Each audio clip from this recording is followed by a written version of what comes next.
climat de Genève est marqué par une histoire bien différente. Les façades austères de la vieille ville rappellent son passé religieux.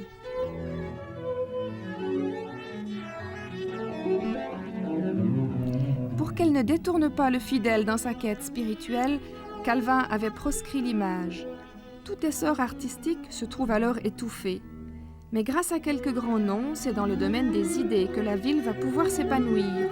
Rousseau, le penseur et le rêveur solitaire, Voltaire, le philosophe et le pamphlétaire caustique. Ou encore Madame de Staël, dont le rayonnement littéraire s'étend à l'Europe entière.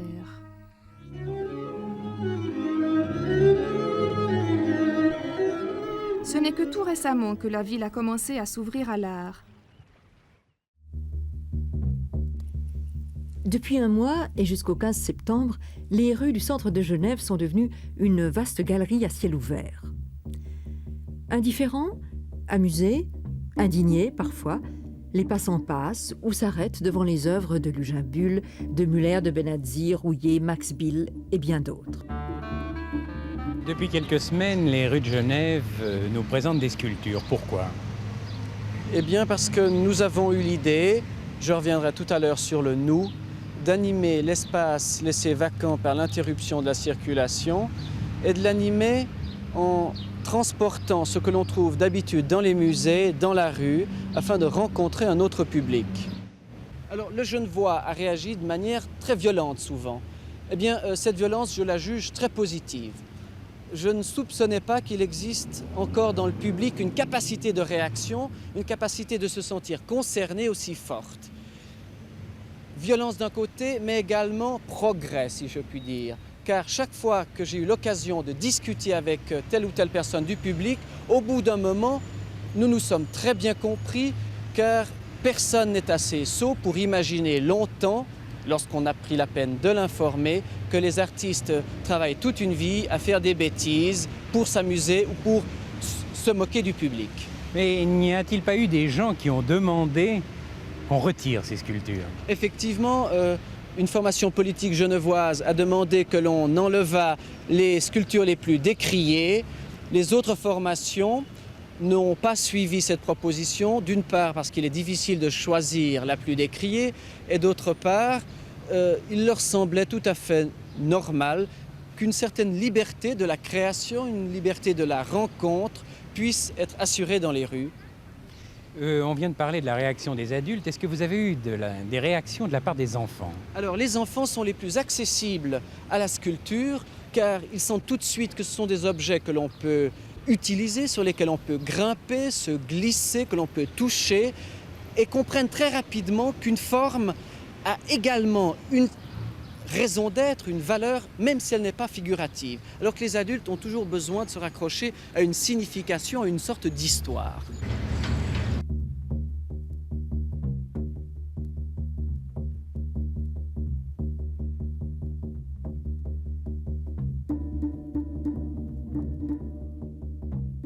C'est joli ou c'est vilain? Ni l'une ni l'autre. Je trouve rien de spécial ici. Je déteste ces statues. Elles ont un seul avantage, c'est que les gosses peuvent s'amuser. Voilà, ils montent dessus tout l'été, vous voyez des gosses là-dessus, c'est tout. Autrement, c'est pas bon. Non, elles sont pas belles. Est-ce que tu vas jouer dedans ou dessus? Non, jamais. Ça change avec les statues en fer. Il faut tout dans une ville. Ces colonnes sont pas mal du tout. C'est une bonne idée. Trop moderne. Beaucoup trop. Je pense que c'est très joli, très moderne. Une imbécilité. Pourquoi? Eh bien parce que ça sert à quoi?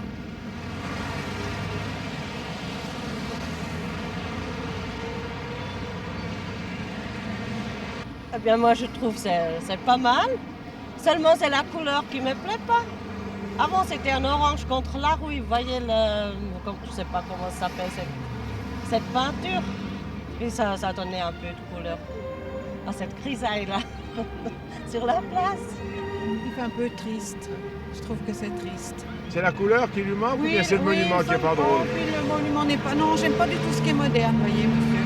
Bien, au début, quand il était rouge, il me plaisait pas. Maintenant, ça commence à... Je m'y suis fait.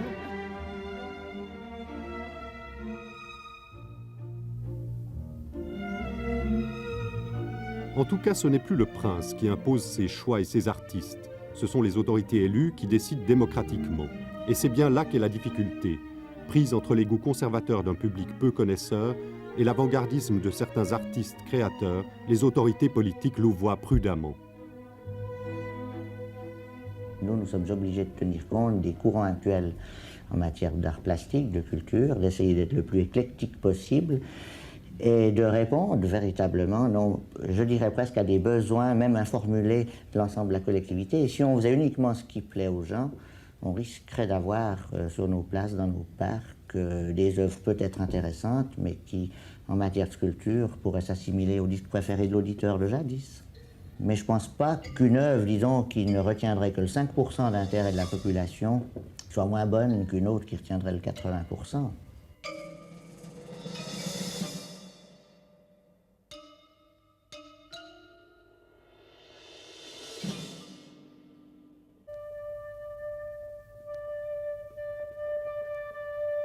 Messieurs du conseil administratif nous comblent de bienfaits dont nous nous passerions.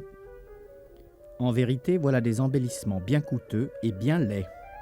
Nombreux sont ceux qui voient dans cette statue de femme qui offre son corps aux morsures du lac une atteinte à la beauté. C'était au printemps 1941. La fameuse statue de la Brise venait tout juste d'être posée. Elle déchaînait les polémiques. Aujourd'hui, presque comme le jet d'eau, elle symbolise Genève. Elle a sa place sur les cartes postales. 1977. Une nouvelle vague d'hostilité déferle.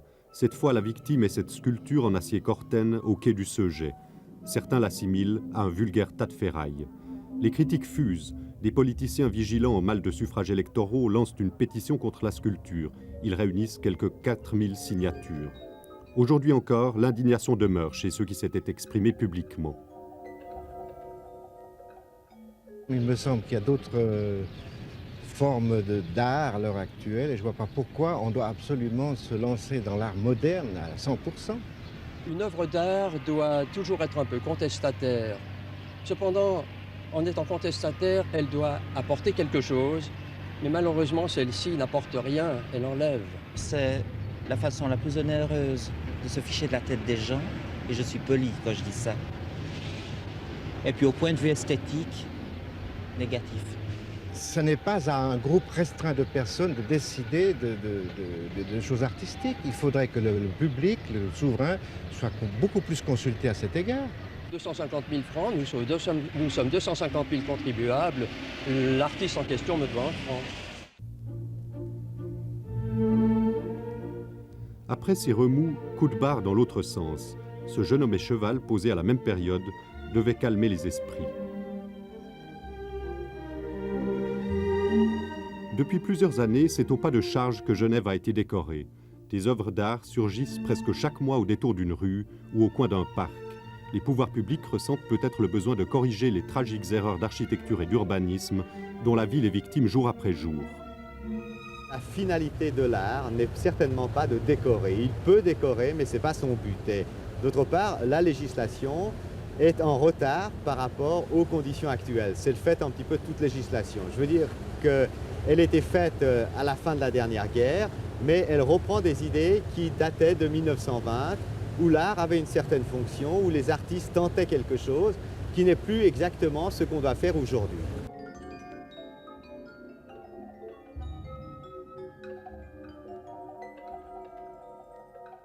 Tant qu'on parlera de fonds de décoration et de concours de décoration, on continuera à décorer notre ville comme un sapin de Noël, ce qui contentera peut-être quelques personnes, mais je crois que par rapport à l'essence même de ce que doit être l'art dans une cité, on sera à côté de la question.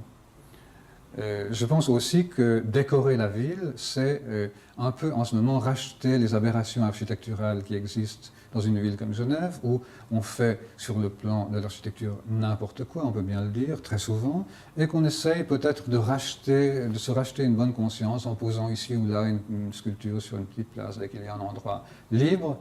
Ça me semble être un peu un faux combat. Lorsque vous travaillez sur une œuvre qui sera destinée au public, qui sera posée en ville, est-ce que vous réfléchissez au problème du public? C'est-à-dire que je pense que ça passe au second plan, c'est pas péjoratif, mais je suis d'abord préoccupé par en fait le problème plastique avant tout. C'est d'abord une chose qui doit tenir le coup avec l'environnement, avec le lieu dit. Et ensuite, évidemment que si le public participe, dans le sens où le public aime ou côtoie ma sculpture, ça prolonge la sculpture. Moi, je fais une chose, ensuite je la livre au public, le public l'interprète comme il a envie de l'interpréter. Ça prolonge la vie de l'œuvre d'art.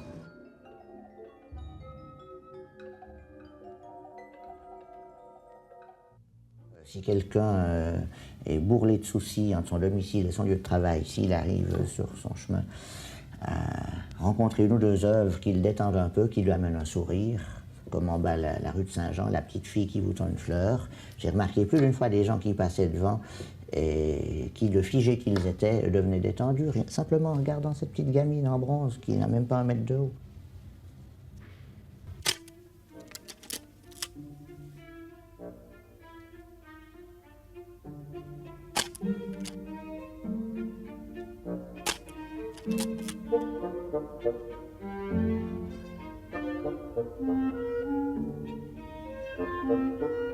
Ces 4 personnages de bronze, grandeur nature, hantent depuis quelques mois le rond-point de Plain-Palais, une place de Genève traversée par près de 100 000 personnes quotidiennement. Ici, nulle indifférence, pratiquement aucune réprobation. C'est un événement qui fait réfléchir.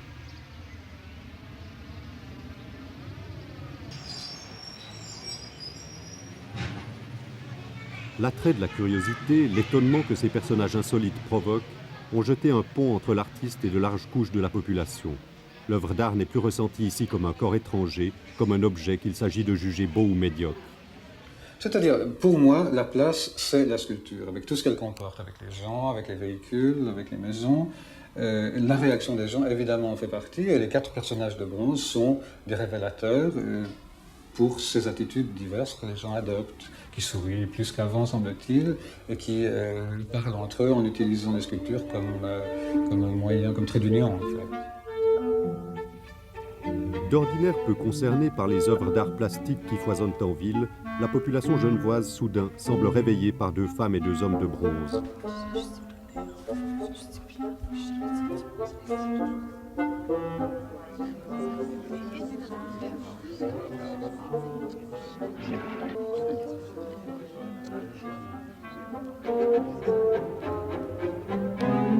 Un petit coin de la barrière qui sépare l'art moderne du grand public vient peut-être de s'effondrer.